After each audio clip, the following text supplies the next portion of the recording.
Pagando o salário dentro do mês. As duas coisas. Pagar o salário dentro do mês hoje já é uma proeza. Você veja que o Rio de Janeiro, que é um estado até mais rico, pelo menos foi mais rico do que Minas Gerais, porque teve royalties do petróleo, está terminando agora de pagar o mês de outubro. Nós estamos no final de dezembro, o governador Pezão, que é nosso amigo, está terminando outubro e não sabe quando vai pagar novembro. Nós estamos pagando dentro do mês, com grande esforço, parcelando um pouco os salários, né, com escala de pagamento, mas estamos pagando. E metade do 13º agora não é pouca coisa, também foi uma proeza que a gente conseguiu. Vamos terminar de pagar a maior parte da folha do 13º em janeiro e um finalzinho, que são os salários mais altos, vai ficar para março. Mas nós vamos quitar, e é compromisso nosso, pagar os salários para que o servidor público possa prestar um serviço público de boa qualidade para todos os mineiros e mineiras. Governador, o cidadão que ouve Itatiaia, ele consegue entender que o senhor é executivo, que o senhor tem que respeitar judiciário e legislativo. Mas, ao mesmo tempo, ele pensa, como pode uma professora que ganha 3 mil depois de 30 anos de serviço receber parcelado e um desembargador que ganha 50 mil, ou um deputado que ganha 30 mil, ou um servidor do judiciário legislativo receber no primeiro dia do mês? O caixa é único. O caixa é único, mas os orçamentos são separados, os poderes são independentes. Isso é uma regra constitucional que a gente não pode ferir. E aí a gente faz a passagem do dinheiro e ele organiza o pagamento da forma como o poder lá entende melhor. Eu não posso entrar nisso. Agora, a professora com 30 anos ganhar 3 mil reais, eu confesso para você que me deixa muito revoltado também. Ô, governador, mas o senhor vai pedir para eles gastar menos em 2017, ou seja, para não pedir suplementação, por exemplo. Mas há um esforço do Tribunal de Contas do Estado, em especial, fez uma redução grande de custeio agora nesses últimos 2 anos. O próprio Tribunal de Justiça tem se esmerado em reduzir gasto de custeio. O Legislativo, da mesma forma, o presidente Adalcleto tem feito um grande esforço. Então está havendo um esforço conjunto, não é só do Executivo. Agora, a questão salarial, cada um tem sua regra, eu não posso entrar, mas eu não quero ser leviano de dizer que eles estão gastando em excesso. Não estão, não. Está todo mundo fazendo esforço. O senhor tinha uma amiga lá em Brasília, a Dilma. Todo mundo sabe que os senhores são amigos, inclusive dos tempos difíceis da ditadura. Aí a Dilma caiu e entrou o Temer.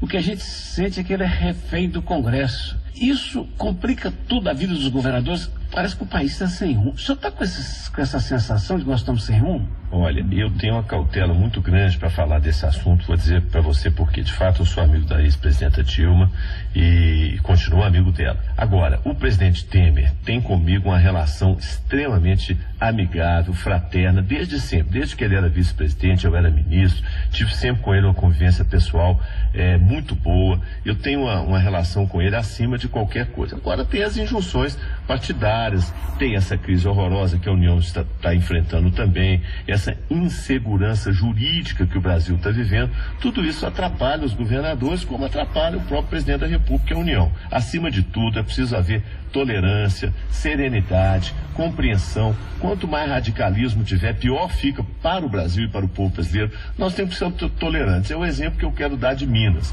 Um exemplo de harmonia com o poder legislativo e com o poder judiciário e de tolerância política. O ministro que tem a chave do cofre em Brasília, o Meirelles, falou que vai, na hora que os estados forem renegociar a dívida, ele vai perguntar pelas tais contrapartidas. O senhor já declarou que é contra elas.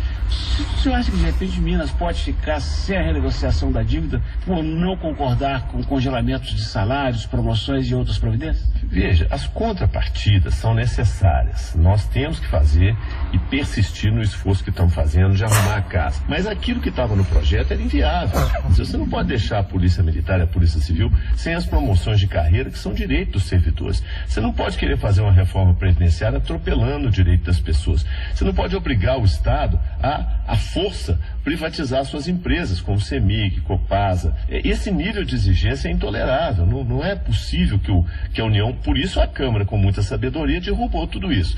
Eu quero crer que nós vamos ter sabedoria suficiente do nosso lado e do lado do governo federal para achar o tamanho certo, a dose certa para cada estado. O senhor falou em CEMIG aí. A mudança na cúpula lá foi uma orientação sua, um rearranjo político? Foi pedido ou pressão de acionistas? O que foi, Fernando? Foi uma decisão do Conselho de Administração administração da CEMIG. O Conselho entendeu que havia necessidade de uma mudança na orientação da diretoria e fez essa mudança.